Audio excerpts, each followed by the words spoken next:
누나놈들이 날 잡으러 와 살려줘. 전화 너머로 들려온 동생의 마지막 절규. 병원 중환자실. 온몸에 시퍼런 멍이 들고 왼팔이 부러진 채 누워있는 동생.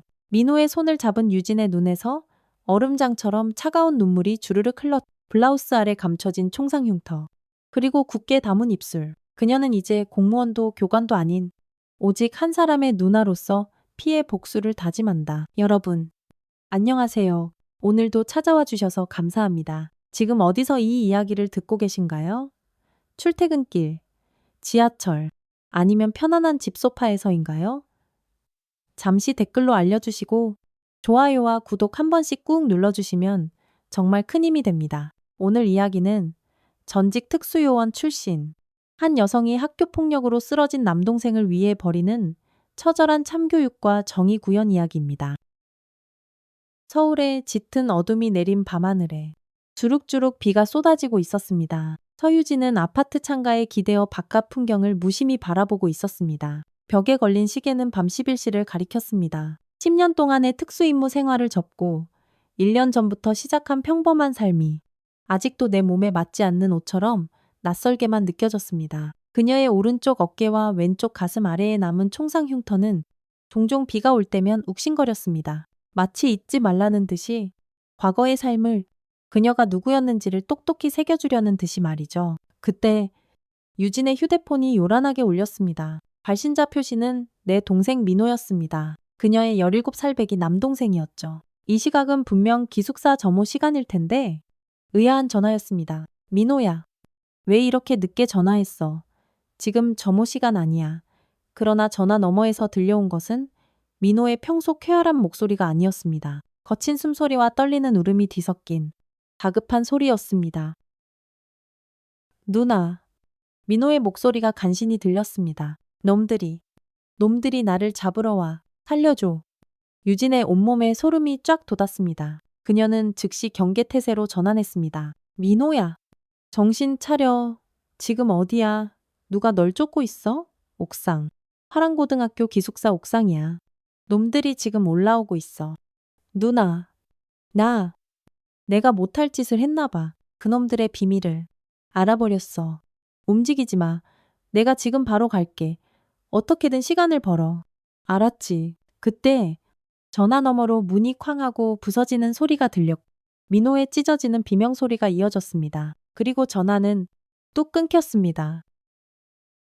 유진은 얼음처럼 그리고 침착하게 움직였습니다. 옷장에서 검은색 재킷을 꺼내 입 서랍 깊숙한 곳에서 작은 금속 상자를 꺼냈습니다. 상자 안에는 평범한 시민이라면 절대 가지고 있을 수 없는 것들이 들어 있었습니다. 소형 추적 장치, 섬광 포금기, 그리고 허가받지 않은 소형 권총. 그녀는 잠시 망설였지만 결국 그것들을 전부 주머니에 쑤셔 넣었습니다. 민호의 목소리에서 느껴진 공포는 보통 일이 아니었습니다. 유진은 너무나도 잘 알고 있었습니다. 사람이 죽음의 공포를 느낄 때 어떤 목소리가 나오는지 말입니다. 비바람을 뚫고 오토바이를 몰며 유진은 민호와의 기억을 떠올렸습니다. 누나, 대체 무슨 일 하는 사람이야? 15살이던 민호가 물었었습니다. 그날도 유진은 한 달 만에 집에 돌아와 있었습니다. 공무원이라고 했잖아. 외교부 소속. 거짓말. 누나, 가방에서 이거 봤어. 민호가 작은 배지 하나를 내밀었습니다. 북파 공작권만이 가지고 있는 특수 식별 표시였습니다. 유진은 심장이 덜컥했지만 애써 침착하게 대응했습니다. 어디서 났어? 그거 그냥 장난감이야. 누나, 나 바보 아니야. 이미 다 알아. 국가안보국 특수요원이지. 북한에 몰래 들어가서 정보 수집하는 사람들 말이야. 유진은 깊은 한숨을 쉬었습니다. 이건 국가기밀이야. 민호야, 절대 누구에게도 말하면 안 돼? 민호의 눈이 반짝반짝 빛났습니다. 진짜야 우와. 내 누나가 진짜 스파이라니 대박. 나도 커서 누나처럼 될래. 유진은 단호하게 고개를 저었습니다. 안 돼. 넌 절대 이 길로 오면 안 돼. 약속해. 민호야, 제발.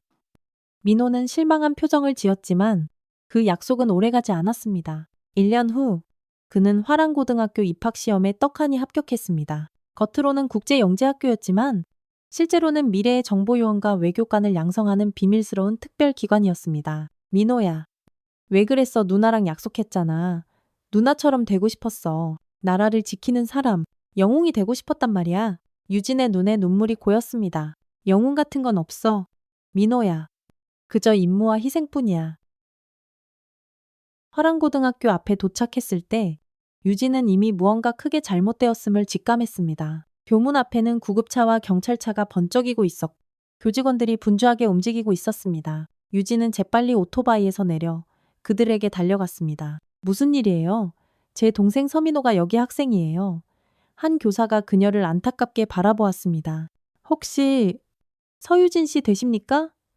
정말 죄송합니다. 서민호 학생이 기숙사 옥상에서 추락했습니다. 지금 서울아산병원으로 이송 중입니다. 유진의 세상이 그 순간 무너져 내렸습니다. 그녀는 미친 듯이 병원으로 향했습니다. 병원에 도착한 유진은 중환자실 유리창 너머로 온갖 기계에 둘러싸여 누워있는 민호를 보았습니다. 얼굴은 퉁퉁 붓고 시퍼런 멍으로 뒤덮여 알아보기 힘들었고 왼팔은 하얀 깁스로 고정되어 있었습니다. 담당 의사 박시우가 유진에게 다가왔습니다. 서유진 씨, 동생분의 상태가 상당히 위중합니다. 수락으로 인한 다발성 골절과 심한 내상이 있습니다. 특히 머리 부상이 심각해서 현재 혼수 상태에 빠져 있습니다. 살아날 수 있나요? 유진이 떨리는 목소리로 물었습니다. 최선을 다하고 있습니다만 장담하기는 어렵습니다. 그런데 의사가 주저하며 말을 이었습니다. 이 부상들이 전부 추락으로 인한 것 같지는 않습니다. 유진은 날카롭게 의사를 쳐다보았습니다. 무슨 뜻이죠? 몸 곳곳에 오래된 멍과 상처들이 보입니다. 손목에는 무언가에 묶였던 결박 흔적도 있고요. 이건 지속적인 학대의 흔적으로 보입니다. 유진의 얼굴이 돌처럼 굳어졌습니다. 그녀는 민호의 소지품을 확인하고 싶다고 요청했습니다. 민호의 가방과 휴대폰을 건네받은 유진은 조용한 병원 로비 구석에 앉아 그것들을 살펴보기 시작했습니다. 가방 안에는 평범한 학용품들과 함께 가방 밑창에 교묘하게 숨겨진 작은 USB가 있었습니다. 하지만 더 충격적인 것은 민호의 휴대폰이었습니다. 삭제된 메시지함을 복구하자 유진의 눈에 지옥 같은 내용들이 들어왔습니다. 열등생은 살 가치가 없. 내일은 더 재미있는 거 준비했어. 기대해라. 누구한테 말하기만 해봐. 너뿐만 아니라 내 누나까지 끝장이야. 마지막으로 삭제된 사진들 중에는 민호의 멍든 몸을 몰래 찍어 조롱하는 듯한 사진들이 있었습니다. 그리고 가장 충격적인 것은 몰래 촬영한 것으로 보이는 동영상이었습니다. 열댓 명의 학생들이 한 학생을 둘러싸고 군사훈련을 가장한 끔찍한 폭력을 행사하는 모습이 담겨 있었습니다. 이름이 뭐냐? 이간첩 새끼야. 너 같은 놈은 국가대표 자격이 없어 탈락자는 어떻게 되는지. 잘 알지. 유진은 심장이 쥐어짜이는 듯한 고통을 느꼈습니다. 이것은 단순한 학교폭력이 아니었습니다. 의사의 권유로 유진은 병원 근처 호텔에서 밤을 보내기로 했습니다. 그녀의 머릿속은 복잡한 생각들로 뒤엉켜 있었습니다. 그녀는 창가에 앉아 비 내리는 서울 밤거리를 바라보며 자신의 과거를 돌이켜봤습니다. 8년 전, 유진은 국가안보국 소속 북파 공작원이었습니다. 그녀의 코드명은 그림자, 남성 중심의 특수요원 세계에서 유리천장을 깨고 최고의 공작권으로 인정받았습니다. 평양에서 암호 해독사로 위장하여 북한의 군사정보를 수집하는 임무를 수행하던 중 예상치 못한 상황이 발생했습니다. 그림자, 이 문서를 봐. 팀장 장동건이 작은 사무실에서 유진에게 문서 하나를 건넸습니다. 유진은 그 문서를 살펴보았고 즉시 얼굴이 새하얗게 질렸습니다. 이게 무슨 우리 측 고위층과 북측의 비밀 거래라고요? 말도 안 됩니다. 조용히 해. 이건 우리가 알아서는 안 될 정보야. 그럼 왜 제게 보여주신 거죠? 네가 알아야 할 것 같아서. 우리 함정에 빠진 것 같. 바로 그 다음 날 그들의 은신처는 북한 특수부대에게 기습당했고 팀원 5명 중 유진만이 가까스로 탈출했습니다. 왼쪽 어깨와 갈비뼈 아래에 총상을 입었지만 휴전선을 넘기까지 사흘 동안 쉬지 않고 이동했습니다. 귀환 후 그녀는 공식적으로 작전 실패로 인한 팀원 전체 사망으로 보고되었습니다. 하지만 그녀 자신은 특별히 보호되어 새로운 신분으로 살아가게 되었습니다. 몇 년간 특수전 교관으로 일하다가 1년 전 완전히 은퇴하여 민간인이 된 것이었습니다. 유진은 갑자기 목이 타는 듯 말라 미니바에서 물을 꺼내 단숨에 들이켰습니다. 그녀는 지난 8년간 그 사건에 대해 수없이 생각했습니다. 자신만 살아남았다는 죄책, 그 문서의 진위 여부, 그리고 그들이 과연 누구에게 배신당했는지에 대한 의구심이 항상 그녀를 지독하게 괴롭혔습니다. 그리고 이제 그녀의 하나뿐인 동생이 위험에 처했습니다. 유진은 휴대폰을 다시 꺼내 민호가 찍은 영상을 주의 깊게 다시 보았습니다. 영상 속 학생들의 완장에는 아카시아 나무신 모양의 문양이 새겨져 있었습니다. 그녀는 그 문양을 전에 본 적이 있었습니다. 바로 8년 전, 그 비밀문서에서 아카시아, 유진이 나지막이 중얼거렸습니다. 이게 대체 무슨 연관이 있는 거지? 유진은 결심했습니다. 내일 화랑고등학교를 방문하여 이 모든 진실을 파헤쳐야 했습니다.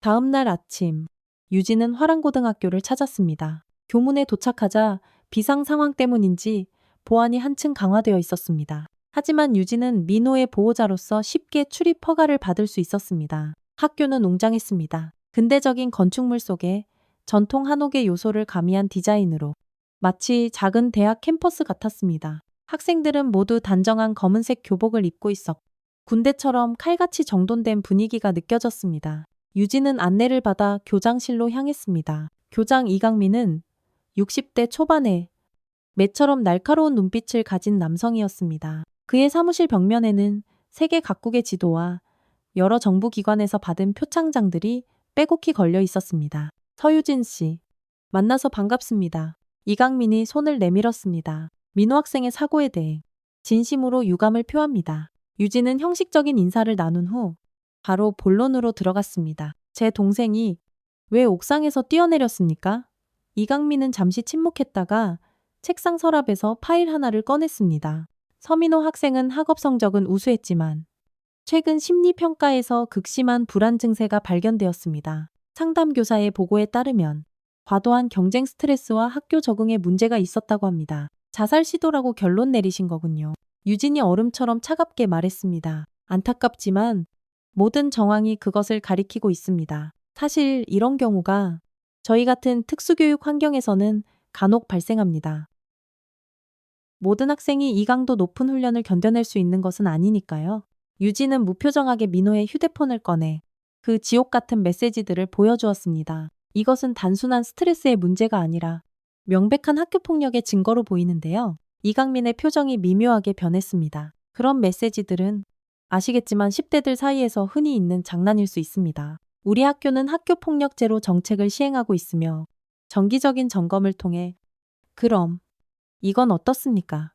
유진이 민호가 찍은 폭력 영상을 보여주었습니다. 이강민은 영상을 보더니 깊은 한숨을 내쉬었습니다. 이것은 저희가 현재 조사 중인 사안입니다. 몇몇 학생들이 훈련 규정을 벗어난 과격한 행동을 한 것 같습니다. 그러나 이것과 민호 학생의 사고를 직접적으로 연관짓기는 어렵습니다. 영상 속 학생들의 완장에 있는 아카시아 문양은 무엇입니까? 이강민의 눈이 순간적으로 번뜩였습니다. 아, 그것은 아카시아라는 학생의 상임위원회의 상징입니다. 특별히 선발된 우수 학생들이 학교 행사와 훈련 보조를 담당하고 있죠. 유진은 이 설명이 새빨간 거짓말이라는 것을 직감했습니다. 그러나 지금은 더 많은 정보를 수집해야 할 때였습니다. 민호의 소지품을 찾으러 왔습니다. 그리고 기숙사방도 확인하고 싶습니다. 물론입니다. 담임이신 김선아 선생님께서 안내해 드릴 겁니다. 유진이 교장실을 나오자 30대 초반으로 보이는 젊은 여교사가 그녀를 기다리고 있었습니다. 안녕하세요. 서유진 씨. 제가 민호 담임인 김선아입니다. 함께 기숙사로 가시죠? 기숙사로 가는 길에 유진은 김선아를 유심히 관찰했습니다. 그녀는 상냥하고 친절해 보였지만 유진은 그녀의 걸음걸이와 자세에서 군사훈련의 흔적을 발견했습니다. 평범한 교사는 아닐 가능성이 높았습니다. 선생님, 우리 민호 학교 생활은 어땠나요?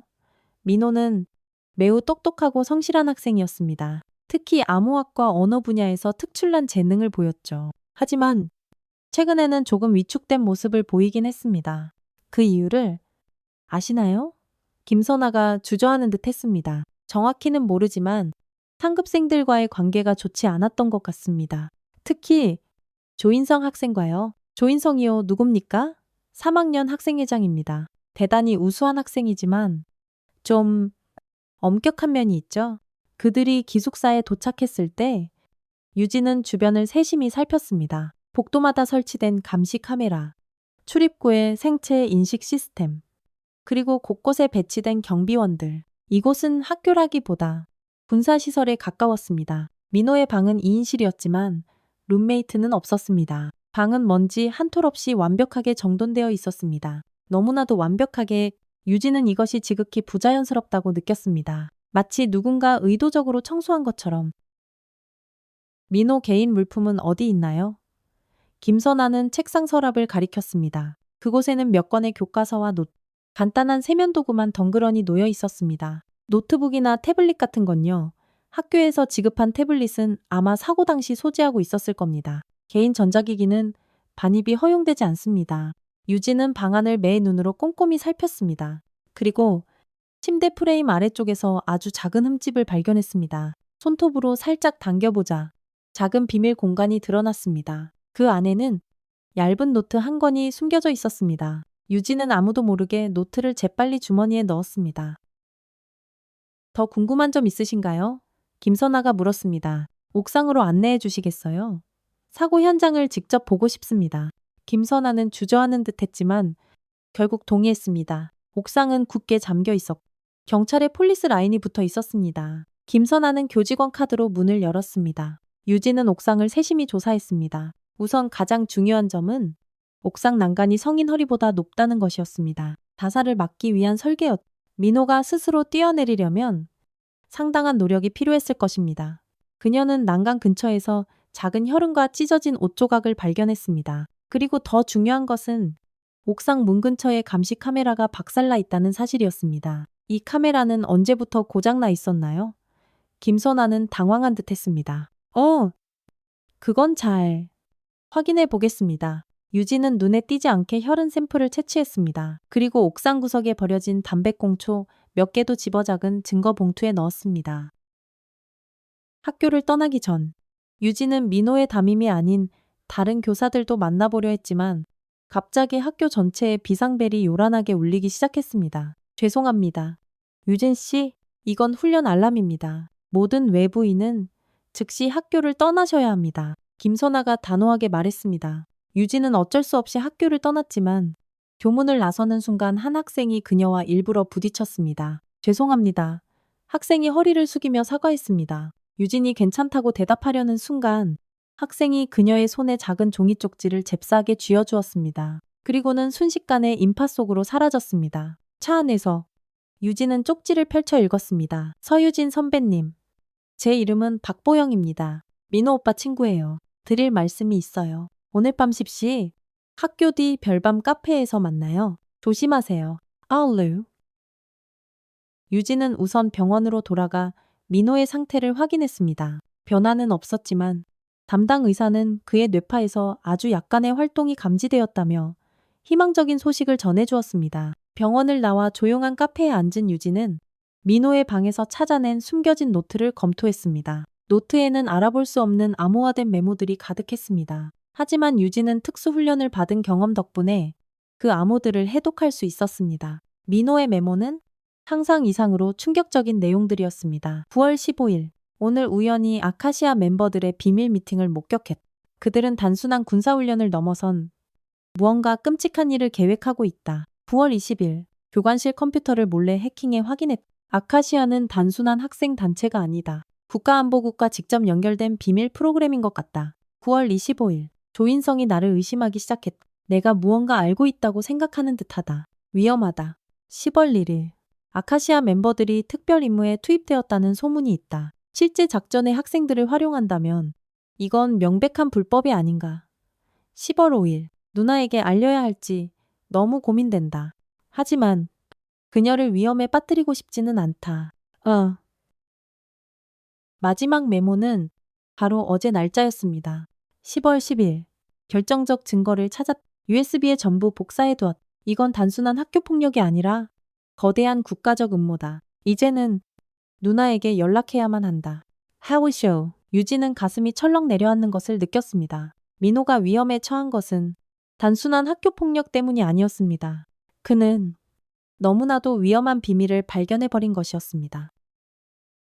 저녁이 되자 유진은 박보영과의 만남을 위해 별밤 카페로 향했습니다. 그곳은 학교에서 멀지 않은 조용하고 한적한 카페였습니다. 유진은 일부러 약속 시간보다 일찍 도착하여 주변을 꼼꼼히 살폈습니다. 미행이나 감시의 흔적은 없었습니다. 정확히 10시가 되자 박보영이 나타났습니다. 그녀는 16살 정도로 보이는 가녀리고 앳된 소녀였습니다. 긴장한 표정으로 연신 주변을 살피며 유진이 앉아있는 구석 테이블로 다가왔습니다. 서유진, 선배님, 보영이 조용히 말했습니다. 만나서 영광입니다. 민호 오빠가 항상 선배님 이야기를 정말 많이 했어요. 박보영 학생, 내 동생에 대해 뭘 알고 있죠?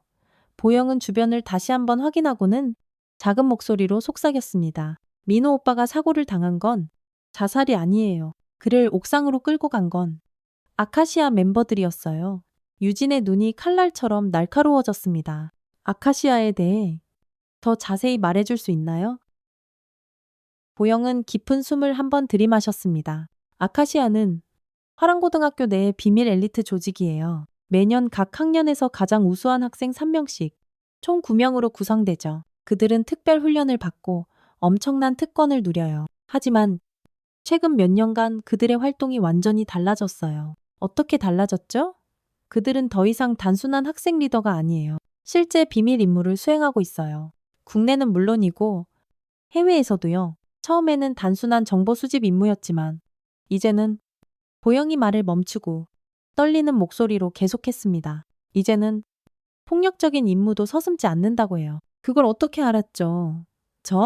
저도 아카시아 후보였어요. 하지만 마지막 테스트에서 탈락했죠. 제가 살아있는 표적을 공격하길 거부했거든요. 유진은 충격을 감추지 못했습니다. 살아있는 표적이라고요. 그게 무슨 뜻이죠?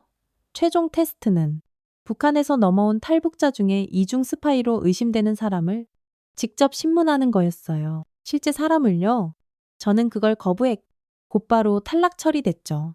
민호 오빠도 분명 같은 테스트에서 거부했을 거예요. 그리고 바로 그 후부터 지독한 괴롭힘이 시작됐어요. 유진은 이 모든 것이 자신의 과거와 어떻게 연결되는지 궁금해졌습니다. 보영 학생, 아카시아의 리더는 누구죠? 조인성이라는 학생인가요? 보영이 고개를 끄덕였습니다.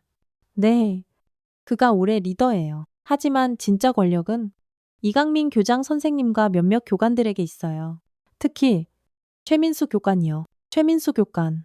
네, 최민수 교관이요. 전직 특수부대 출신이라고만 알려져 있는데 아무도 그의 진짜 정체를 몰라요. 그는 아카시아의 실질적인 지휘관이에요. 유진의 머릿속에 갑자기 번개 같은 기억이 스쳐 지나갔습니다. 최민수. 8년 전 북한에서의 임무 때 본부에서 그들을 지원했던 작전 책임자의 이름이었습니다. 보영 학생. 민호가 아카시아에 대해 무슨 정보를 발견했는지 알아요. 보영이 주변을 다시 살피고는 한층 더 작은 목소리로 말했습니다. 민호 오빠가 교관실 컴퓨터에서 파일들을 복사했다고 했어요. 그 파일에는 아카시아가 그동안 수행한 모든 불법 작전 기록이 들어있대요. 국내 정치인 사찰, 해외에서의 비밀 공작들, 심지어 암살 훈련 기록까지요. 그 파일은 지금 어디 있죠? 민호 오빠가 USB에 복사했다고 했어요. 아마 그의 소지품 중에 있을 거예요. 유진은 병원에서 받은 민호의 소지품 중에 USB가 있었다는 것을 기억해냈습니다. 하지만 그것을 확인하기도 전에 갑자기 카페 창밖으로 검은 교복을 입은 학생들이 어슬렁거리는 것이 보였습니다. 보영 학생, 누구에게 우리 만남에 대해 말했어요? 보영의 얼굴이 새하얗게 질렸습니다. 아무에게도 말하지 않았어요. 맹세해요. 유진은 즉시 경계태세를 갖추었습니다. 그녀는 보영의 손을 잡고 카페 뒷문을 통해 빠져나갔습니다. 그들이 어두운 뒷골목으로 나오자마자 검은 교복을 입은 3명의 학생이 귀신처럼 그들 앞을 막아섰습니다. 서유진 선배님, 그리고 배신자 박보영. 이런 밤늦게 이런 후미진 곳에서 만나다니 아주 흥미롭네요. 완장에 아카시아 문양이 새겨진 학생이 앞으로 나섰습니다. 키가 크고 칼날처럼 날카로운 눈매를 가진 청년. 바로 조인성이었습니다. 조인성이군. 유진이 차분하게 말했습니다. 역시 전설의 그림자 서유진 선배님이시군요. 소문 많이 들었습니다. 우리 세계에서는 꽤나 유명하시더군요. 조인성이 비웃듯 말했습니다. 유진은 보영을 자신의 등 뒤로 숨기며 경계태세를 유지했습니다. 뭘 원하지 단순합니다. 배신자 박보영을 데려가고 선배님께는 이 일에서 손 떼라는 정중한 경고를 드리러 왔습니다. 그럴 순 없지? 조인성의 표정이 싸늘하게 굳었습니다. 선배님, 충고 하나 드리죠. 이 일에 더는 개입하지 마세요. 선배님의 과거도 그리 깨끗하지만은 않잖아요. 8년 전 평양에서의 작전 실패, 동료들의 억울한 죽음, 그 모든 것이 다시 수면 위로 떠오를 수도 있습니다. 유진은 엄청난 충격을 받았지만 필사적으로 표정을 감추었습니다. 그녀의 비밀 임무에 대한 정보는 국가안보국 내에서도 극소수만 알고 있는 1급 기밀이었습니다. 내 과거를 어떻게 알지? 유진이 얼음장 같은 목소리로 물었습니다. 조인성이 비릿하게 웃었습니다. 우리는 모든 것을 알고 있습니다. 그림자, 선배님이 8년 전에 발견했던 그 비밀 문서들까지도요. 그리고 공교롭게도 선배님의 동생도 같은 문서를 발견했죠. 유전인가요? 아니면 그저 운이 지지리도 없는 건가요? 유진은 이제 모든 퍼즐 조각이 맞춰지는 것을 느꼈습니다. 8년 전 자신이 발견했던 문서와 민호가 발견한 USB의 내용 사이에는 분명한 연관성이 있었습니다. 조인성이 손짓하자 다른 두 학생이 박보영을 향해 흉악하게 다가왔습니다. 박보영, 넌 우리와 함께 가야겠다. 학교 규율을 어긴 죄. 아주 무겁게 받게 될 거야. 유진은 더 이상 참을 수 없었습니다. 그녀는 눈 깜짝할 사이에 움직여 조인성의 팔을 꺾어 벽에 밀어붙였습니다. 감히 학생들을 위협하는 건 여기까지다. 조인성은 고통의 얼굴을 찡그리면서도 여전히 비웃음을 잃지 않았습니다. 정말요, 선배님.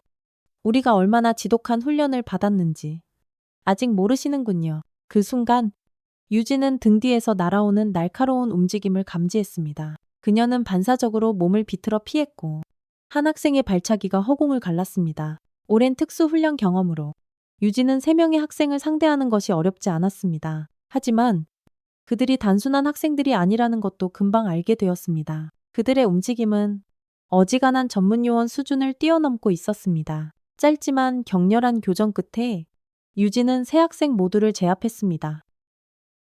조인성이 바닥에 쓰러진 채로 증오에 찬 눈빛으로 그녀를 노려보았습니다. 이게 끝이 아닙니다. 선배님, 당신은 이미 우리의 표적이 되었어요. 우리는 언제? 어디서든 당신을 찾아낼 수 있습니다. 유진은 보영의 손을 잡고 서둘러 골목을 빠져나왔습니다. 그들은 유진의 차로 달려가 재빨리 그곳을 떠났습니다. 선배님, 어떻게 저들을 그렇게 쉽게 제압하셨어요? 보영이 놀라움과 경애가 섞인 목소리로 물었습니다. 긴 이야기야. 유진이 짧게 대답했습니다. 보영아, 넌 이제 안전한 곳으로 가야 해. 저들이 널 절대로 가만두지 않을 거야. 하지만 어디로 가죠? 집으로 가면 바로 찾아낼 거예요. 유진은 잠시 생각에 잠겼습니다. 내 지인 중에 목숨을 걸고 신뢰할 수 있는 사람이 있어. 당분간 그곳에 머물러.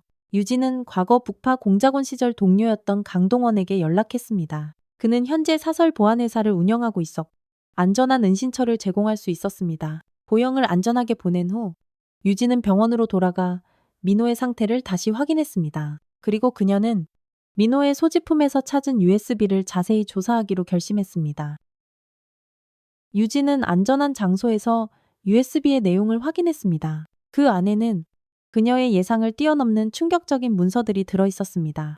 아카시아 프로젝트라는 제목의 파일에는 화랑고등학교와 국가안보국의 끔찍한 비밀 협력 계획이 담겨 있었습니다. 문서에 따르면 아카시아는 10년 전부터 시작된 초특수 요원 양성 프로그램이었습니다. 법적인 규제와 윤리적 한계를 완전히 벗어난 비밀 작전을 수행할 수 있는 그림자 요원을 키우는 것이 그들의 최종 목적이었습니다. 더 충격적인 것은 최근 이 프로그램이 여명의 빛 작전이라는 이름의 거대한 계획을 위해 확장되고 있다는 사실이었습니다. 그 내용은 대부분 암호화되어 있어 완전히 해독할 수는 없었지만 유진은 남북 밀거래, 고위층 거래, 이중 스파이 등의 키워드를 발견했습니다. 이것은 분명 8년 전 유진이 북한에서 발견했던 바로 그 문서와 연관이 있었습니다. 남북한의 타락한 고위층 간의 추악한 비밀 거래, 그리고 그것을 수행하기 위한 이중 스파이들의 활동, 그리고 가장 충격적인 발견은 문서 말미에 첨부된 한 장의 사진이었습니다. 그것은 8년 전 유진의 북한 임무 팀원들의 사진이었습니다. 그들의 사진 옆에는 제거 완료라는 붉은 도장이 찍혀 있었고 유진의 사진에만 실패, 제시도 필요라고 표시되어 있었습니다. 유진은 등골이 오싹해지는 것을 느꼈습니다. 그녀의 임무는 처음부터 정교하게 짜인 함정이었습니다. 그들은 유진과 그녀의 팀이 그 비밀 문서를 발견하도록 의도적으로 노출시켰고 그 후 모두를 제거하려 했던 것입니다. 그리고 이제 민호가 같은 비밀을 발견했고 같은 운명에 처할 위험에 놓여 있었습니다. 유진은 이 모든 정보를 과연 누구에게 믿고 전해야 할지 깊이 고민했습니다. 경찰, 그들이 이런 거대한 국가안보 문제에 개입할 권한이나 있을까? 언론, 그들이 이 정도의 폭발적인 내용을 감당할 수나 있을까? 그녀가 고뇌에 빠져 있을 때 휴대폰이 비명처럼 울렸습니다. 발신자 표시는 병원이었습니다. 서유진 씨, 큰일 났습니다. 누군가 민호 환자의 병실에 침입했어요. 지금 환자 의식이 급격히 악화되고 있습니다. 유진은 즉시 병원으로 미친 듯이 달려갔습니다. 도착했을 때 의사들이 민호의 병실에서 다급하게 응급처치를 하고 있었습니다. 무슨 일이에요? 유진이 다급하게 물었습니다. 누군가 정맥 주사에 이상한 물질을 주입한 것 같습니다. 심각한 독성 반응을 보이고 있습니다. 유진은 당장 병실 CCTV를 확인해달라고 요청했습니다. 영상에는 화랑고등학교 교복을 입은 학생이 간호사로 위장해 민호의 주사기에 무언가를 주입하는 끔찍한 모습이 찍혀 있었습니다. 그 순간 유진의 전화가 다시 울렸습니다. 이번에는 발신자 표시 제한번호였습니다. 서유진 씨, 교장 이강민입니다. 참으로 유감스럽게도 당신 동생이 또 사고를 당했군요. 이제 이해가 되셨습니까? 이 일에 개입하면 이보다 더 끔찍한 일이 일어날 겁니다. 유진은 분노로 온몸을 부들부들 떨며 말했습니다. 내 동생에게 손끝 하나라도 더 대기만 해. 당신들이 원하는 건 나잖아? 그렇습니다. 우리가 원하는 건 당신과 당신이 가진 모든 증거입니다. 내일 오전 9시 학교로 오세요. 혼자서. 그리고 모든 증거를 가지고 오세요. 그러면 당신 동생은 살려드리겠습니다. 유진은 전화를 끊고 숨을 깊게 들이마셨습니다. 그녀는 민호의 몸에서 독성 물질이 제거되고 상태가 안정될 때까지 뜬 눈으로 병원을 지켰습니다. 그리고 마침내 결심했습니다. 그녀는 더 이상 규칙과 법의 테두리 안에서 행동할 수 없었습니다. 하나뿐인 동생을 지키기 위해 그녀는 다시 한번 그림자가 되어야만 했습니다. 유진은 과거 공작원 시절의 비밀 연결망을 통해 필요한 장비를 확보했습니다. 저녁 무렵 그녀는 서울 외곽의 낡고 버려진 창고에서 오래된 동료 이병헌과 만났습니다. 그는 이제 사설 보안회사를 운영하고 있었지만 과거 그들이 함께 북한에서 목숨을 걸고 임무를 수행했던 시절의 인연은 여전히 끈끈했습니다. 이것들이 네가 원했던 거야. 병헌이 검은색 가방을 건네며 말했습니다. 소형 녹음기, 추적장치, 무선 해킹 도구, 비살상 마취총, 그리고 이건 최신형 열감지 감시 장비야. 군사용이라 민간 시장에는 절대 나올 수 없는 물건들이지. 유진은 가방을 열어 내용물을 확인했습니다. 모든 것이 완벽했습니다. 고마워. 병원아, 큰 빚을 졌네. 빚은 무슨? 네가 내 목숨을 몇 번이나 구해줬는데. 병원이 잠시 망설이다 말을 이었습니다. 하지만 이게 다 뭐에 필요한 건지 물어봐도 될까? 정말 아카시아를 혼자서 상대하려는 거야. 유진의 눈이 칼날처럼 날카로워졌습니다. 너도 알고 있었어. 병원은 낮은 목소리로 대답했습니다. 소문만 들었어. 최고 기밀 중에 기밀이라고. 나 같은 북파 공작원 출신에게도 접근 권한이 없을 정도로 깊숙이 숨겨진 프로젝트라고만 들었지. 내 동생이 그놈들 때문에 다쳤어. 병원아. 그리고 그들은 우리 모두를 속였어. 병원은 심각한 표정으로 고개를 끄덕였습니다. 조심해. 유진아. 그놈들은 우리가 알던 적과는 차원이 달라. 그들은 정부 내부, 우리 사회 아주 깊숙한 곳까지 뿌리내리고 있어. 유진은 장비를 챙기며 마지막 준비를 했습니다. 그녀는 USB의 내용을 암호화하여 3개의 다른 위치에 나누어 보관했습니다. 하나는 이병헌에게, 또 하나는 특수 암호화된 보안 이메일 계정에, 그리고 마지막 하나는 그녀가 유일하게 신뢰하는 옛 동료, 정보부 요원 송혜교에게 보냈습니다. 그녀는 병원이 건네준 특수 태블릿을 켜고 자동 타이머를 설정했습니다. 사흘 내에 그녀가 특정 암호를 입력하지 않으면 모든 정보가 자동으로 주요 언론사와 인권단체에 공개되도록 설정했습니다. 이것은 그녀에게 무슨 일이 생기더라도 진실이 반드시 세상에 드러나도록 하기 위한 마지막 보험이었습니다. 병원아, 내가 만약 사흘 안에 연락하지 않으면 알아. 내가 모든 걸 처리할게. 네, 동생도 내가 목숨 걸고 보호하마. 유진은 마지막으로 검은 전술복으로 갈아입고 얼굴에는 특수 위장용 페인트를 발랐습니다. 그녀는 거울 속 자신의 모습을 차갑게 바라보았습니다. 마치 8년 전으로 돌아간 듯 했습니다. 그림자로 알려졌던 시절. 그녀는 유령처럼 적진에 침투해 임무를 수행했었습니다. 한 번만 더. 유진이 나지막이 중얼거렸습니다. 마지막으로 딱 한 번만 더. 그림자가 되자. 밤이 깊어질 무렵 유진은 화랑고등학교 외곽에 도착했습니다. 학교는 서울 외곽의 산자락에 위치해 있어 일반 주택가와는 완전히 떨어져 있었습니다. 수십 대의 CCTV와 첨단 보안 시스템으로 철통같이 보호되고 있었지만 유진에게는 그것이 큰 문제가 되지 않았습니다. 그녀는 열감지 장비로 주변을 스캔했습니다. 경비원 셋이 정문을 지키고 있었고 2명이 학교 둘레를 순찰하고 있었습니다. 유진은 병원이 제공한 학교 설계도를 다시 확인했습니다. 지하 배수로를 통해 접근하는 것이 가장 안전해 보였습니다. 유진은 학교 뒤편 울타리를 향해 소리 없이 이동했습니다. 열감지 장비를 통해 주변의 모든 움직임을 감지하며 그녀는 마치 유령처럼 소리 없이 움직였습니다. 순찰 경비원이 지나간 직후 그녀는 고양이처럼 재빨리 울타리를 넘었습니다. 학교 뒤편 숲에 도착한 유진은 설계도에 표시된 배수로 입구를 찾아냈습니다. 녹슨 쇠창살이 입구를 막고 있었지만 그녀는 특수 절단기로 아주 쉽게 제거할 수 있었습니다. 배수로 내부는 축축하고 비좁았습니다. 유진은 헤드램프를 켜고 조심스럽게 전진했습니다. 설계도에 따르면 이 배수로는 학교 본관의 지하실로 이어져 있었습니다. 10분 정도 어둠 속을 기어간 후 유진은 마침내 내부로 향하는 출구에 도달했습니다. 그녀는 소형 내시경 카메라를 이용해 출구 너머를 확인했습니다. 다행히 지하실은 텅 비어 있었습니다. 유진은 조용히 배수로 덮개를 열고 지하실로 올라왔습니다. 이곳은 학교의 보일러실이었습니다. 낡은 파이프와 기계들 사이로 그녀는 몸을 숨길 곳이 많다는 것을 알 수 있었습니다. 유진은 병원이 제공한 학교 내부 감시 시스템 해킹 도구를 꺼냈습니다. 그녀는 근처 전기 패널을 열고 장치를 연결했습니다. 이 장치는 특정 구역의 CCTV의 과거의 영상을 계속해서 반복 전송하여 그녀가 감지되지 않도록 해줄 것입니다. 루프 설정 완료. 유진이 작은 태블릿을 확인하며 중얼거렸습니다. 30분 동안 1층과 2층 복도 카메라가 완벽히 무력화됐어. 이제 그녀는 비교적 자유롭게 학교 내부를 이동할 수 있었습니다. 하지만 여전히 사람의 눈은 피해야 했습니다. 유진은 조심스럽게 지하실 문을 열고 복도로 나섰습니다. 학교는 한밤중이라 대부분의 조명이 꺼져 있었습니다. 유진은 벽에 그림자처럼 바짝 붙어 이동하며 복도의 모서리를 돌 때마다 신중하게 주변을 살폈습니다. 그녀의 첫 번째 목표는 아카시아의 실질적 지휘관인 최민수 교관의 사무실이었습니다.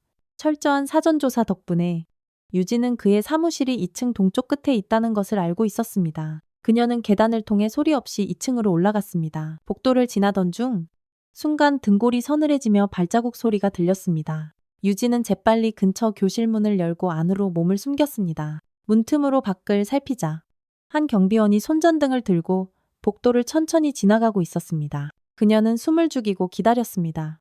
경비원이 지나간 후 유진은 다시 복도로 나섰습니다. 이번에는 더욱더 조심스럽게 움직였습니다. 최민수의 사무실에 도착했을 때 그녀는 문이 디지털 잠금 장치가 설치되어 있는 것을 발견했습니다. 유진은 가방에서 소형 해킹 장치를 꺼냈습니다. 이 장치는 특수 알고리즘을 통해 대부분의 디지털 잠금 장치를 순식간에 열 수 있었습니다. 그녀는 장치를 잠금 장치에 연결하고 작동시켰습니다. 드레이미즈. 유진이 시계를 보며 중얼거렸습니다. 장치의 화면에 초록색 불이 들어왔습니다. 잠금 장치가 해제된 것입니다. 유진은 조심스럽게 문을 열고 안으로 들어갔습니다. 최민수의 사무실은 군대식으로 칼같이 정돈되어 있었습니다. 벽에는 여러 국가기관의 표창장과 사진들이 걸려 있었고 책상 위에는 완벽하게 정리된 서류들이 놓여 있었습니다. 유진은 먼저 방을 세밀하게 살펴보았습니다. 도청 장치나 추가 감시 카메라가 있는지 확인하기 위함이었습니다. 그녀는 책장 틈에 교묘하게 숨겨진 작은 카메라를 발견했고 재빨리 무력화시켰습니다. 이런 걸 사무실에 숨겨놓다니. 역시 보통 사람은 아니군. 유진이 중얼거렸습니다. 이제 안전하다고 판단한 유진은 최민수의 컴퓨터를 해킹하기 시작했습니다. 병원이 제공한 특수 USB 드라이브를 사용하면 대부분의 보안 시스템을 손쉽게 우회할 수 있었습니다. 컴퓨터 화면이 밝아지자 유진은 파일을 검색하기 시작했습니다. 아카시아, 화랑, 여명의 빛 등의 키워드로 검색했지만 아무것도 나오지 않았습니다. 이상하네. 분명 여기 있어야 할 텐데. 그녀는 숨겨진 폴더를 찾기 시작했습니다. 마침내 유진은 흑조 프로젝트라는 이름의 암호화된 폴더를 발견했습니다. 특수 해독 프로그램을 실행시켰지만 시간이 꽤 걸릴 것 같았습니다.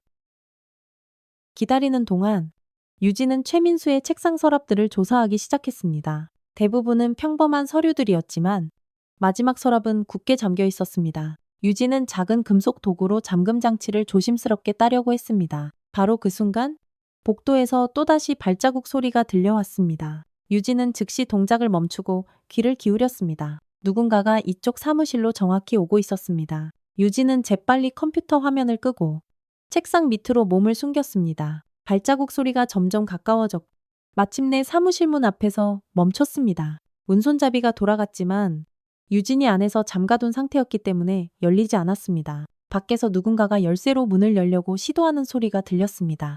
유진은 심장이 멎을 듯한 긴장된 순간을 버텨냈습니다. 몇 초 후 밖에서 짜증 섞인 한숨 소리가 들렸고 발자국 소리는 다시 멀어졌습니다. 안도의 한숨을 내쉰 유진은 다시 작업을 이어갔습니다. 마침내 서랍 잠금 장치가 딸깍 소리를 내며 열렸고 그 안에는 오래된 파일 폴더 하나가 있었습니다. 그림자 작전. 유진이 폴더에 적힌 제목을 작은 소리로 읽었습니다. 그것은 그녀의 코드명이었습니다. 폴더를 열자 지옥 같은 내용이 그녀를 기다리고 있었습니다. 그것은 8년 전 유진의 북한 임무에 관한 모든 정보였습니다. 임무 계획, 팀원 정보, 그리고 그것이 처음부터 함정이었다는 명백한 증거. 문서에 따르면 유진과 그녀의 팀은 처음부터 희생양으로 선택되었습니다. 그들은 북한과 남한의 특정 고위층이 연결되어 있다는 정보를 발견하도록 의도적으로 유도되었고 그 후 모두 제거될 예정이었던 것입니다. 이럴 수가. 유진의 손이 분노로 부들부들 떨렸습니다.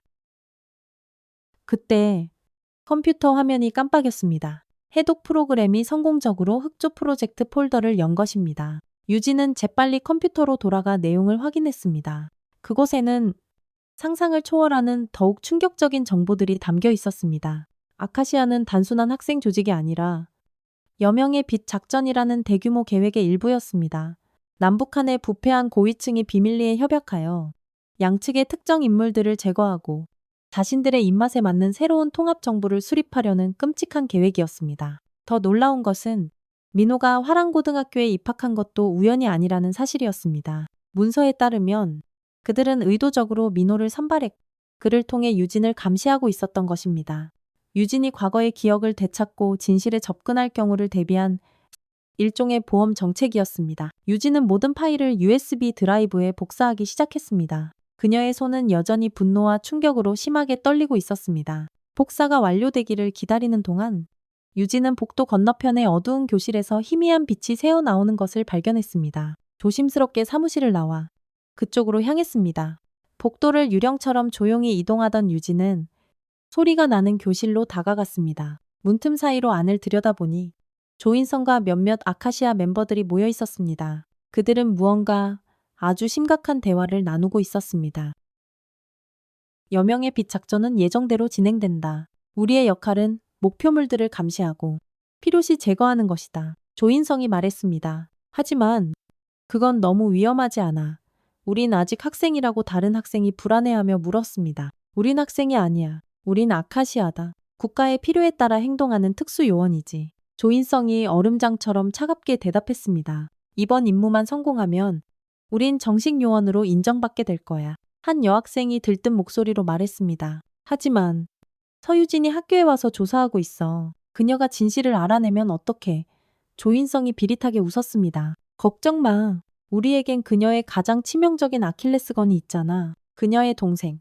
서민호 말이야. 정말 그녀를 막을 수 있을까? 듣기로는 그녀.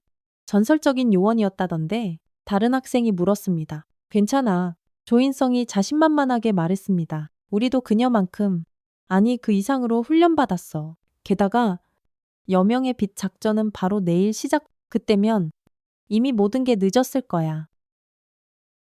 유진은 이 모든 대화를 몰래 녹음했습니다. 그녀는 눈을 크게 뜨고 내일이라는 단어를 되새겼습니다. 시간이 없었습니다. 그들이 떠난 후 유진은 교실에 들어가 그들이 남긴 문서들을 살펴보았습니다. 그곳에는 여명의 빛 작전 대상 목록이라는 제목의 파일이 있었고 몇몇 정치인과 기업인 그리고 언론인들의 이름이 적혀 있었습니다. 유진은 이 목록을 재빨리 사진으로 찍었습니다. 목록을 자세히 보니 그중에는 유진이 알고 있는 몇몇 인물들도 있었습니다. 현직 국정원장, 대통령 비서실장, 유명 기업인들, 그리고 가장 충격적인 것은 북한 고위 인사들의 이름도 함께 있다는 것이었습니다. 이것은 남북한 모두의 현체제를 무너뜨리고 새로운 괴물 같은 권력 구조를 만들기 위한 거대한 쿠데타 계획이었습니다. 유진은 신중하게 모든 증거를 수집하고 최민수의 사무실로 돌아왔습니다. USB 복사가 완료되었고 그녀는 모든 증거를 안전하게 가방에 넣었습니다. 이어서 그녀는 교장실로 향했습니다. 화랑고등학교의 궁극적인 책임자인 이강민 교장이 이 모든 일에 얼마나 깊이 관여하고 있는지 반드시 확인해야 했습니다. 교장실의 보안은 최민수의 사무실보다 훨씬 더 엄격했습니다. 유진은 더 고급 해킹 도구를 사용해야 했고 문을 여는데 거의 1분이 걸렸습니다. 교장실 내부는 호화롭기 그지없었습니다. 고급 가구들과 값비싼 예술 작품들로 꾸며져 있었고 넓은 창문에서는 서울의 야경이 한눈에 내려다 보였습니다.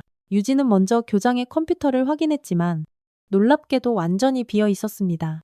모든 파일과 프로그램이 깨끗하게 삭제된 상태였습니다. 이상하네. 유진이 중얼거렸습니다. 그녀는 교장실을 더 자세히 살폈고 벽에 걸린 거대한 그림 뒤에 숨겨진 비밀 금고를 발견했습니다. 하지만 금고를 열기 위한 전문 도구는 가지고 있지 않았습니다. 유진은 다른 방법을 찾아야 했습니다. 그녀는 교장 책상 서랍을 열어보았고 그곳에서 작은 수첩 하나를 발견했습니다. 수첩에는 암호화된 메모들이 가득했지만 한 페이지에는 명확한 날짜와 장소가 기록되어 있었습니다. 내일 오전 5시 인천항 17번 창고. 유진은 직감적으로 이것이 여명의 빛 작전과 관련이 있다고 느꼈습니다. 그녀는 이 정보를 즉시 기록했습니다. 교장실을 나서려던 바로 그 찰나 책상 위의 전화기가 갑자기 날카롭게 울리기 시작했습니다. 유진은 그 자리에 얼어붙었습니다. 전화벨 소리가 밤의 정적을 무참히 깨트렸습니다. 몇 번의 벨소리 후 자동 응답 시스템이 켜졌습니다. 교장님, 최민수입니다. 교장실에 침입자가 있는 것 같습니다. 보안 시스템에서 누군가가 교장님 컴퓨터에 접근했다는 경고가 떴습니다. 지금 바로 보안팀을 보내겠습니다. 유진은 이제 시간이 없다는 것을 알았습니다. 그녀는 재빨리 교장실을 빠져나와 복도로 나섰습니다. 멀리서 여러 개의 발자국 소리와 무전기 소리가 시끄럽게 들려왔습니다. 보안팀이 몰려오고 있었습니다. 유진은 반대 방향으로 달렸습니다. 그녀는 원래 계획했던 탈출 경로로 향했지만 그쪽 방향에서도 보안 요원들의 목소리가 들렸습니다. 그녀는 완벽하게 갇혀 있었습니다. 유진은 재빨리 상황을 판단했습니다. 3층으로 올라가 옥상으로 탈출하는 것이 유일한 방법이었습니다. 그녀는 비상계단을 통해 미친 듯이 옥상으로 향했습니다. 옥상에 도착했을 때 유진은 학교 전체가 완전한 경계태세에 돌입한 것을 볼 수 있었습니다. 운동장과 주변 길가에 보안 요원들이 쫙 깔려 수색조가 건물을 샅샅이 뒤지고 있었습니다. 유진은 옥상 가장자리로 가서 주변을 살폈습니다. 학교 남쪽으로는 울창한 숲이 있었고 그 너머로 작은 개울이 흐르고 있었습니다. 그곳으로 탈출할 수 있을지도 모릅니다. 하지만 바로 그때 옥상 출입문이 쾅 하고 열리는 소리가 들렸습니다. 유진은 재빨리 옥상의 거대한 설비장치 뒤로 몸을 숨겼습니다. 여기 어디에 있을 거야? 모든 출구가 봉쇄됐으니 이 안에 갇힌 쥐새끼 꼴이라고 보안 요원의 목소리가 들렸습니다. 유진은 주머니에서 작은 연막탄을 꺼냈습니다. 이것은 마지막 수단이었습니다. 그녀는 연막탄을 던져 옥상을 자욱한 연기로 가득 채웠고 그 혼란을 틈타 옥상 난간으로 달려갔습니다. 그녀는 준비해온 특수 와이어를 난간에 고정하고 건물 외벽을 따라 빠르게 하강하기 시작했습니다. 3층 높이라 아차하는 순간 죽을 수도 있었지만 지옥 같은 특수훈련을 받은 유진에게는 가능한 일이었습니다. 지상에 도착한 유진은 즉시 숲 쪽으로 달렸습니다. 그녀의 등 뒤로 보안 요원들의 고함 소리가 들렸지만 그녀는 멈추지 않았습니다. 숲속 깊이 들어간 후 유진은 잠시 멈춰 숨을 고르고 상황을 점검했습니다. 그녀는 모든 증거를 안전하게 가지고 있었고 다행히 부상도 없었습니다. 하지만 그녀가 알아낸 정보들은 너무나도 충격적이었습니다. 화랑고등학교와 아카시아는 단순한 학교폭력 집단이 아니라 국가전복을 노리는 거대한 비밀 작전의 일부였습니다. 그리고 그 작전은 바로 내일 시작될 예정이었습니다. 유진은 계속해서 숲을 통과해 학교에서 멀어졌습니다. 그녀의 머릿속은 다음 행동 계획으로 바쁘게 돌아가고 있었습니다. 그녀는 이 엄청난 정보를 과연 누구에게 믿고 전할 수 있을지, 어떻게 민호를 완벽하게 보호할 수 있을지, 그리고 어떻게 여명의 빛 작전이라는 끔찍한 계획을 막을 수 있을지 고민했습니다. 학교에서 충분히 멀어진 후 유진은 이병헌에게 연락했습니다. 병헌아, 나야. 상황이 생각보다 훨씬 더 심각해. 여명의 빛 작전이라는 게 있어. 내일 새벽에 시작될 예정이야. 여명의 빛 작전. 처음 듣는 이름인데 남북한 통합을 빙자한 비밀 쿠데타야. 특정 인물들을 제거하고 새로운 권력 구조를 만들려는 계획이라고. 병원아, 우리가 이걸 반드시 막아야 해. 알았어. 어디서 만날까? 유진은 안전한 만남 장소를 알려주고 전화를 끊었습니다. 그녀는 숲을 빠져나와 미리 준비해둔 오토바이로 향했습니다. 하지만 오토바이가 있던 장소에 도착했을 때 유진은 충격적인 광경을 마주했습니다. 오토바이는 온데간데 없이 사라졌고 그 자리에는 작은 쪽지 한 장만이 덩그러니 놓여 있었습니다. 서유진, 당신이 생각하는 것보다 우리는 항상 한 발 앞서 있습니다. 아카시아, 유진은 주변을 날카롭게 경계하며 살폈습니다. 그들이 그녀의 계획을 미리 알고 있었다는 것은 내부에 정보원이 있다는 뜻이었습니다. 하지만 대체 누구일까? 그때 그녀의 귀에 익숙한 엔진 소리가 들렸습니다. 그녀의 오토바이가 아니라 훨씬 더 강력한 고성능 오토바이의 소리였습니다. 그리고 그 소리는 점점 더 가까워지고 있었습니다. 유진은 재빨리 나무 뒤로 몸을 숨겼습니다. 곧 한 대의 검은 오토바이가 나타났고 그 위에는 검은 헬멧을 쓴 라이더가 타고 있었습니다. 라이더가 오토바이를 멈추고 헬멧을 벗었습니다. 유진은 놀라움을 감추지 못했습니다. 송혜교. 그녀의 과거 동료 중 한 명이었던 송혜교가 악마처럼 미소 짓고 있었습니다. 오랜만이야. 유진아, 내가 도와주러 왔어. 유진은 혼란스러웠습니다. 네가 어떻게 여기 있는 거야? 내가 너한테 연락한 적도 없는데 병원이가 연락했어. 네가 아카시아를 조사하고 있다고. 그래서 내가 네 뒤를 쭉 밟았지. 유진은 여전히 경계를 풀지 않았습니다. 병원이가 연락했다고 그는 어떻게 알았지? 내가 여명의 빛 작전에 대해 말한 건 방금 전인데 해교의 표정이 미묘하게 변했습니다. 아, 그건 유진은 그제서야 모든 것을 깨달았습니다. 내부 정보원. 그것은 바로 이병헌이었습니다. 병헌이가 아카시아의 일원이었구나. 해교는 천천히 고개를 끄덕였습니다. 유진아, 네가 우릴 이해해야 해. 우린 모두 더 큰 목적을 위해 일하고 있어. 여명의 빛 작전은 썩어 빠진 이 나라의 미래를 위한 거야. 유진은 경멸의 눈빛으로 뒤로 물러섰습니다. 너도 그들 편이었어. 해교가 손을 뻗었습니다. 유진아, 우리와 함께해. 내 재능은 너무 소중해. 우리는 네가 필요해. 유진은 단호하게 고개를 저었습니다.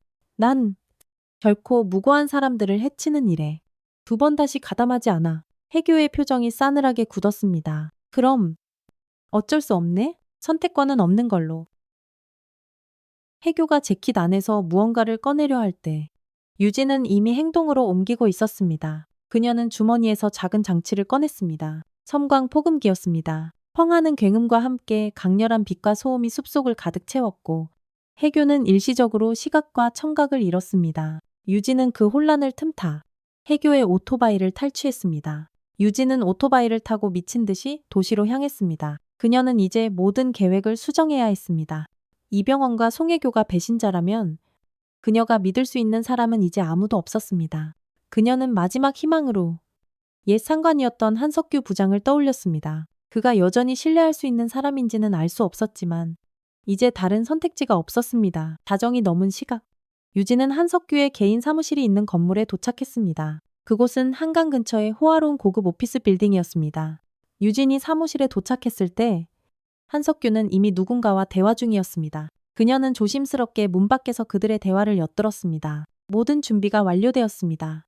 부장님, 여명의 빛 작전은 예정대로 진행될 것입니다. 낯선 남성의 목소리가 들렸습니다. 좋아. 그리고 서유진은 어떻게 됐나? 한석규가 물었습니다. 아직 잡지 못했습니다. 하지만 그녀가 가진 증거는 극히 제한적입니다. 큰 위협이 되지는 않을 겁니다. 방심하지 마. 그 여자는 자네가 생각하는 것보다 훨씬 더 위험해. 무슨 수를 써서라도 오늘 밤 안에 그녀를 찾아내. 유진은 온몸에 피가 차갑게 식는 것을 느꼈습니다. 한석규마저 여명의 빛 작전의 일원이었습니다. 이제 정말로 그녀는 완벽하게 혼자였습니다. 그러나 바로 그 순간 그녀의 전화가 진동했습니다. 병원에서 온 전화였습니다. 서유진 씨, 정말 다행입니다. 중요한 소식이 있습니다. 서민호 환자가 방금 의식을 되찾았습니다. 유진은 믿을 수 없다는 표정을 지었습니다. 민호가 깨어났다니. 이것은 기적이었습니다. 하지만 동시에 끔찍한 위험이기도 했습니다. 아카시아가 의식을 되찾은 민호를 절대로 가만두지 않을 것이기 때문입니다. 한석규의 사무실을 빠져나온 유진은 즉시 병원으로 향했습니다. 하지만 도착하기 전에 그녀는 추격자들을 발견했습니다. 검은색 SUV 세대가 귀신처럼 그녀의 오토바이를 뒤쫓고 있었습니다. 서울의 밤거리를 질주하며 유진은 추격자들을 따돌리기 위해 온갖 기술을 동원했습니다. 좁은 골목길, 일방통행로 역주행, 가파른 계단. 그녀는 오토바이를 마치 자신의 몸처럼 능숙하게 조종하며 위험천만한 경로를 택했습니다. 그러나 추격자들은 거머리처럼 집요했습니다. 그들 중 한 대가 유진의 오토바이와 나란히 달리며 차량 문을 열어 그녀를 덮치려 했습니다. 유진은 마지막 수단을 쓰기로 결심했습니다. 그녀는 오토바이를 최고 속도로 한강 다리를 향해 몰았습니다. 다리 중간에 이르자 그녀는 갑자기 오토바이를 멈추고 난간 위로 뛰어올랐습니다. 추격자들이 당황하여 차를 급히 세우는 동안 유진은 단 한순간의 망설임도 없이 차가운 한강으로 뛰어들었습니다. 과거 특수훈련 시절 그녀는 이런 비상 상황을 위한 생존 기술을 수없이 익혔습니다. 얼음장 같은 강물 속에서도 유진은 침착함을 유지했습니다. 그녀는 물속에서 최대한 멀리 이동한 후 강가로 헤엄쳐 나왔습니다. 축축한 옷을 입은 채로 유진은 택시를 잡아 병원으로 향했습니다. 이제 그녀는 더욱 조심해야 했습니다.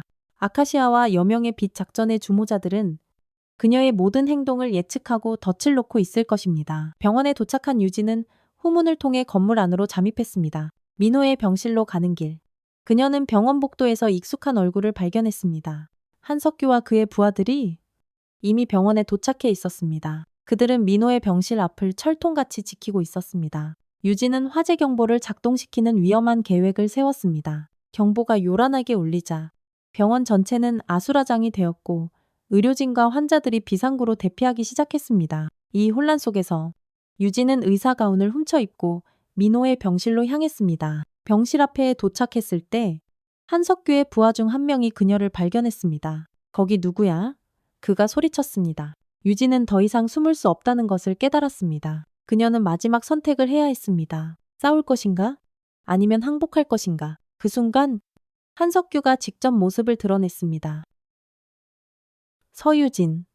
역시 여기 있었. 유진은 방어 자세를 취했습니다. 부장님, 모든 걸 알아버렸습니다. 여명의 빛 작전, 아카시아, 그리고 당신의 진짜 역할까지. 한석규는 의외로 차분했습니다. 그래서 어쩔 건가? 이미 모든 출구는 봉쇄됐어. 넌 이길 수 없어? 유진아? 바로 그때 병원 경보가 뚝 멈추고 스피커에서 안내 방송이 나왔습니다. 이것은 훈련 상황이었습니다. 모든 직원과 환자분들께서는 정상 활동을 재개해 주시기 바랍니다. 유진의 마지막 계획마저 실패한 것이었습니다. 한석규가 천천히 다가왔습니다. 모든 증거를 내놔. 이 일은 국가 차원에서 조용히 처리될 문제야. 유진은 고개를 저었습니다. 안 됩니다. 그들이 내 동생을 해쳤어요. 그리고 이건 단순한 국가 안보 문제가 아닙니다. 수많은 아이들이 짐승처럼 이용당하고 있어요. 한석규의 표정이 어두워졌습니다. 그래서 내가 8년 전에도 널 버렸던 거야. 넌 항상 그렇게 원칙만 따지니까. 유진은 그제서야 모든 것을 완벽하게 이해했습니다. 부장님도 처음부터 함께였군요. 세상은 네가 생각하는 것처럼 단순하지 않아. 유진아, 때로는 더 큰 선을 위해 일부의 희생은 불가피한 법이야. 유진은 결연한 표정으로 말했습니다. 아이들의 희생으로 이루어진 선이라면 그건 결코 선이 아닙니다. 그건 악마의 논리일 뿐이에요. 바로 그 순간 예상치 못한 일이 벌어졌습니다. 수많은 경찰 사이렌 소리가 들렸고 여러 대의 경찰차가 그들을 향해 달려오고 있었습니다. 대체 무슨? 한석규가 당황하며 말했습니다. 그때 한 무리의 경찰들 뒤에서 놀라운 인물이 나타났습니다. 바로 유진이 안전한 곳으로 보냈던 학생 박보영이었습니다. 보영이 의미심장한 미소를 지으며 말했습니다. 제가 모든 증거를 경찰에 보냈어요. 선배님, 민호 오빠의 마지막 부탁대로요. 유진은 놀랐습니다. 민호의 부탁이라고 그 애는 의식이 없었잖아. 보영이 설명했습니다. 민호 오빠는 사고를 당하기 전에 저에게 USB 복사본 하나를 맡겼어요. 그리고 만약 자신에게 무슨 일이 생기면 어떻게 해야 할지 아주 자세히 지시해뒀죠?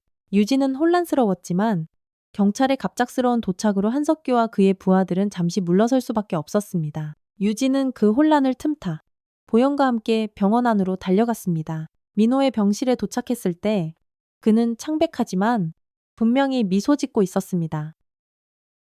누나, 내가 봤어. 전부 다. 유진은 터져나오는 눈물을 억지로 참으며 동생의 손을 꼭 잡았습니다. 민호야, 정말 다행이야. 내가 봤다는 건 그게 무슨 말이야. 민호가 약하지만 또렷한 목소리로 설명했습니다. 난 모든 것을 알고 있었어. 아카시아가 뭔지, 누나가 왜 그들의 표적이 됐는지, 심지어 내가 왜 화랑고등학교에 들어가게 됐는지까지도 유진은 놀라움을 감추지 못했습니다. 너? 처음부터 알고 있었다고 처음엔 몰랐지. 하지만 점점 이상한 점들을 발견하기 시작했고, 그래서 혼자서 조사를 시작했어. 그리고 모든 것을 알게 됐어. 민주는 자신이 화랑고등학교의 비밀 데이터베이스에 접근했다가 발각되었고, 그들이 자신을 해치기 전에 모든 증거를 복사해 숨겼다고 말했습니다. 그가 옥상에서 추락한 것은 자살 시도가 아니라 아카시아 멤버들의 공격을 피하다가 벌어진 끔찍한 사고였던 것입니다. 나는 보영이에게 USB 복사본을 맡겼어. 그리고 내가 만약 의식을 잃더라도 정확히 일주일 후에 모든 증거를 세상에 공개하라고 지시했지. 유진은 동생을 자랑스럽게 바라보았습니다. 너 정말 똑똑하구나. 내 동생. 민호가 희미하게 미소 지었습니다. 누나를 닮았나 보지? 뭐? 그 순간 병실 문이 활짝 열리고 여러 명의 무장 경찰이 들어왔습니다. 그들 뒤에는 국가정보원 배지를 단 카리스마 있는 여성이 서 있었습니다. 서유진 씨, 서민호 군, 저는 국가정보원 특별수사팀장 전도연입니다. 지금부터 두 분의 안전을 국가가 보장하겠습니다. 유진은 경계심을 늦추지 않았습니다. 어떻게 당신을 믿을 수 있죠? 전도연 팀장은 유진에게 오직 그녀만이 알 수 있는 코드명을 말했습니다. 저는 미스트 작전의 생존자입니다. 8년 전 당신과 같은 팀에 있었죠. 그림자.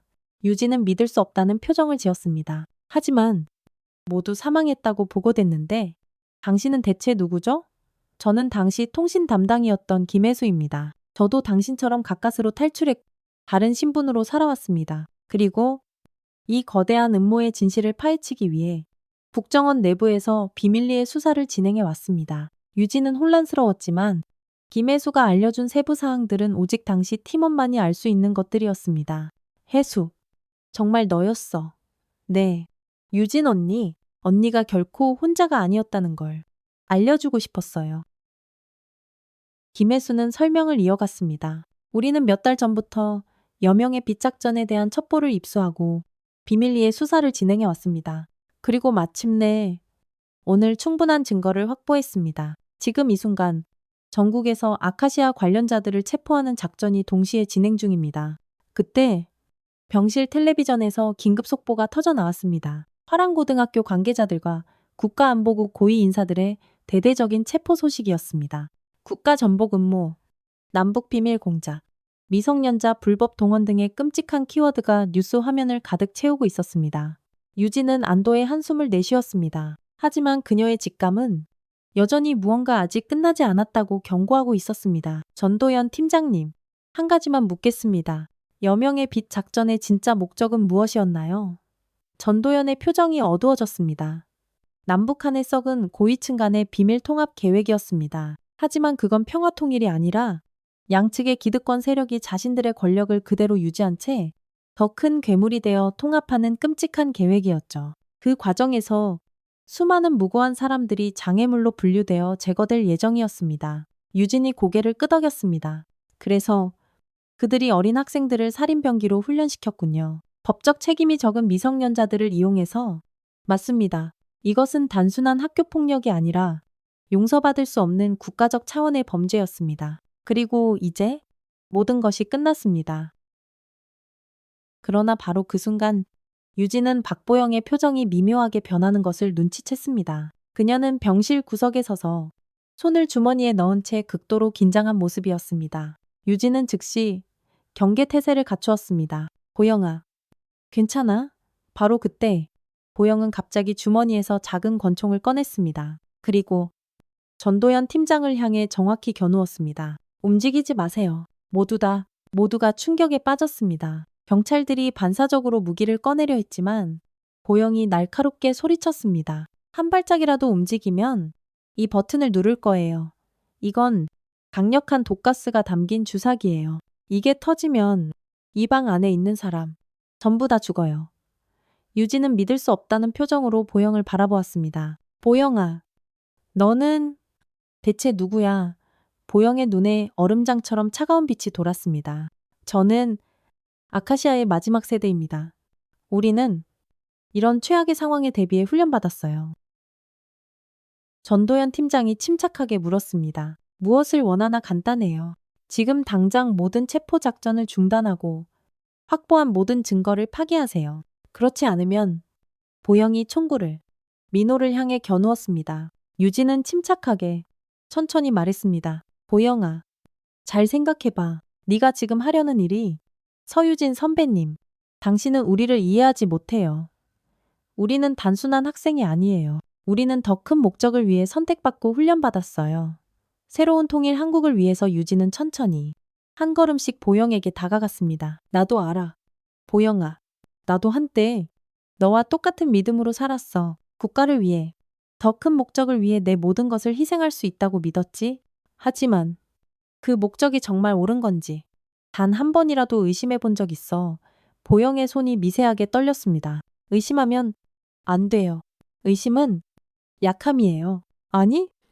보영아, 의심이야말로 인간이 가진 가장 큰 강점이야. 아무 생각 없는 맹목적인 복종이야말로 진짜 약함이지. 유진이 조금씩 더 가까이 다가갔습니다. 아카시아에서 네가 배운 것들이 세상의 전부가 아니야. 그들은 널 이용했어. 보영아, 꿈 많고 어린 너를 자신들의 욕망을 위한 무기로 만들었을 뿐이야. 보영의 눈에 뜨거운 눈물이 고였습니다. 하지만 내가 이 모든 것을 버리면 그럼 저는 뭐가 돼요? 전 아카시아 외엔 아무것도 몰라요. 넌 그저 16살 소녀야. 보영아, 내 진짜 인생은 이제부터 시작이야.